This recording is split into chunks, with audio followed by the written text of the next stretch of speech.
Good morning friends. I hope आप सब अच्छे होंगे।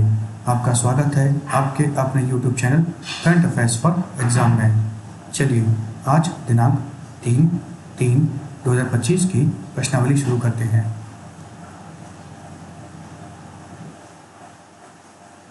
निम्नलिखित में से किस नेता की 2025 में सबसे अधिक अनुमोदित रेटिंग है?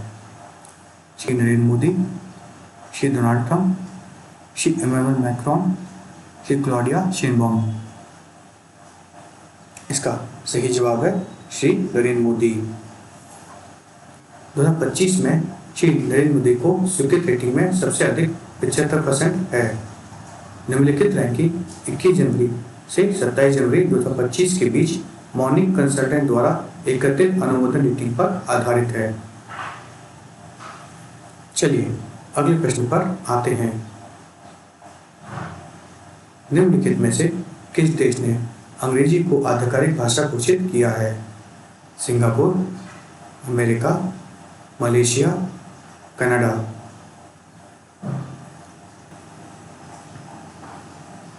इसका सही जवाब है अमेरिका।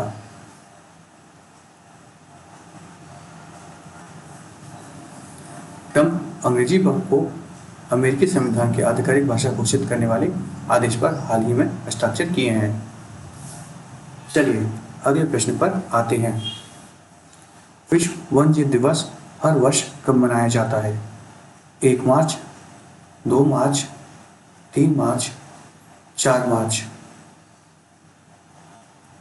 इसका सही जवाब है 3 मार्च। विश्व वन्यजीव दिवस विश्व वन्यजीव वन और प्राकृतिक पारिस्थितिक तंत्र के महत्व के बारे में जागरूकता बढ़ाने के लिए हर साल 3 मार्च को मनाया जाता है। चलिए अगले प्रश्न पर आते हैं। विश्व श्रवण दिवस प्रतिवर्ष कब मनाया जाता है? 1 मार्च, 2 मार्च, 3 मार्च, 4 मार्च। इसका सही जवाब है 3 मार्च।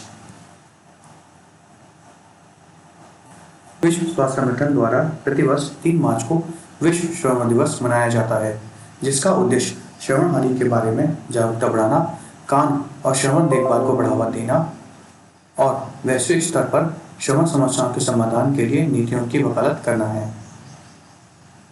विश्व श्रवण दिवस के लिए 2024 का थीम था changing mindsets, let's make year and hearing care और रियलिटी फॉर ऑल। चलिए अगले प्रश्न पर आते हैं।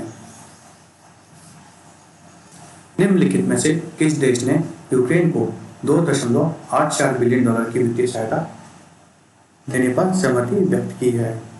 America, Britain, France, Germany. इसका सही जवाब है ब्रिटेन। ब्रिटेन ने यूक्रेन को $2.84 अरब की सहायता देने पर हाल ही में सहमति जताई है। चलिए अगले प्रश्न पर आते हैं।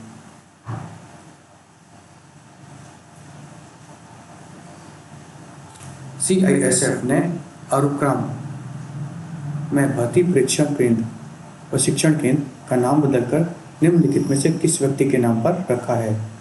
राजाधिराज चोल, अतिराजेंद्र चोल, विजया चोल, राजादित्य चोल। इसका सही जवाब है राजादित्य चोलन।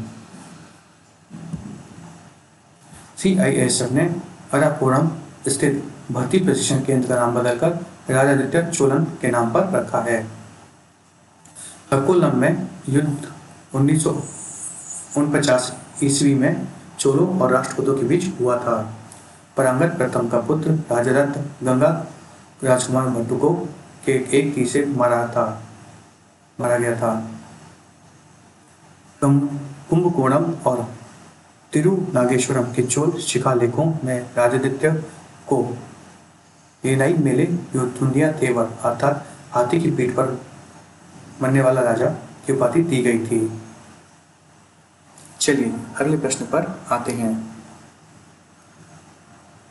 निम्नलिखित में से किसने छत्तीसगढ़ ओपन टेनिस टूर्नामेंट जीता है?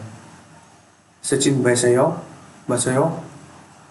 एन तंगराजा, गगनजीत भुल्लर, शौर्य भट्टाचार्य। इसका सही जवाब है शौर्य भट्टाचार्य। शौर्य भट्टाचार्य ने छत्तीसगढ़ ओपन जीता है। चलिए अगले प्रश्न पर आते हैं। राजस्व विभाग के सचिव का अतिरिक्त प्रभार किसे हाल ही में दिया गया है? श्री राजेश कुमार सिंह, श्री अजय सेठ, श्री देवेश चतुर्वेदी, श्री निवेश कुमार। इसका सही जवाब है श्री अजय सेठ। श्री अजय सेठ को राजस्व विभाग के सचिव का अतिरिक्त प्रभार हाल ही में सौंपा गया है। चलिए अगले प्रश्न पर आते हैं। माउंट फेंटाले निम्नलिखित में से किस देश में स्थित है?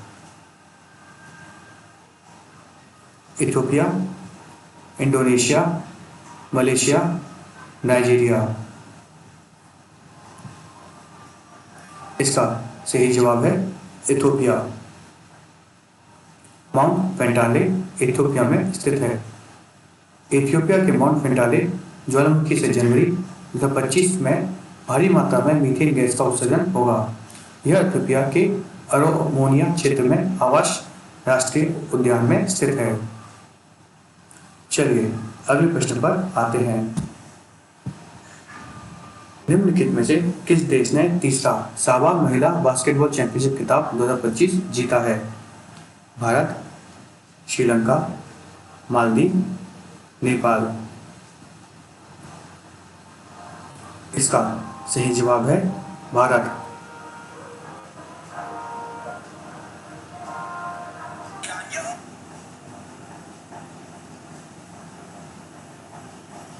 भारतीय सीनियर महिला बास्केटबॉल टीम ने तीसरा साबा महिला बास्केटबॉल चैंपियनशिप 2025 जीती। इस टूर्नामेंट का आयोजन दक्षिण एशिया बास्केटबॉल एसोसिएशन द्वारा किया गया था और इसकी मेजबानी बास्केटबॉल फेडरेशन ऑफ इंडिया ने की थी। साबा महिला चैंपियनशिप में 8 पात्र देश शामिल हैं: भारत, श्रीलंका, मालदीव, नेपाल, अफगानिस्तान, पाकिस्तान, बांग्लादेश और भूटान। चलिए अगले प्रश्न पर आते हैं। भारतीय नौसेना ने हाल ही में पूर्व आईएनएस गुलदार एक डीकमीशनिंग लैंडिंग शिप टैंक को निम्नलिखित में से किस राज्य में स्थानांतरित किया है? केरल, महाराष्ट्र, गोवा, तमिलनाडु। इसका सही जवाब है महाराष्ट्र। भारतीय नौसेना ने हाल ही में एक सेवानिवृत्त लैंडिंग शिप टैंक आईएनएस गुलदार को महाराष्ट्र पर्यटन विकास निगम लिमिटेड को हस्तांतरित किया है। पूर्व आईएनएस गुलदार का निर्माण पोलैंड में किया गया था और इसे भारतीय नौसेना में शामिल किया गया था। इस परियोजना का उद्देश्य समुद्री संरक्षण प्रयासों को बढ़ाना है। सेवामुक्त जहाजों को डुबाने से कृत्रिम चट्टानें बनती हैं जो विविध समुद्री जीवों का समर्थन करती हैं। चलिए अगले प्रश्न पर आते हैं।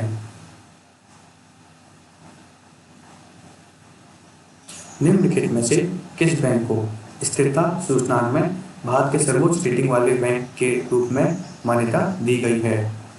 बंधन bank, bank of Baroda, bank of India, yes bank. इसका सही जवाब है यस बैंक। यस बैंक को स्थिरता के मामले में भारत का सर्वोच्च रेटिंग वाला बैंक माना गया है। चलिए अगले प्रश्न पर आते हैं।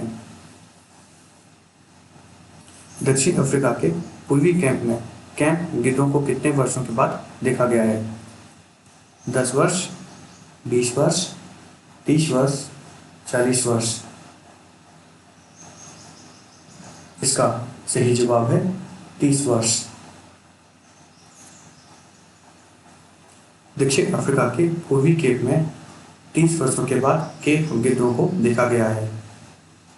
केप गिद्धों मृत पशुओं का निपटान करके तथा बीमारियों के प्रकोप को रोककर पारिस्थितिक संतुलन बनाए रखने में महत्वपूर्ण भूमिका निभाते हैं।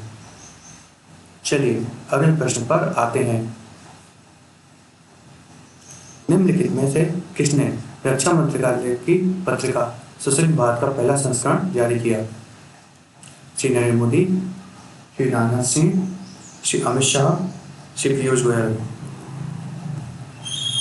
इसका सही जवाब है श्री राजनाथ सिन्हा।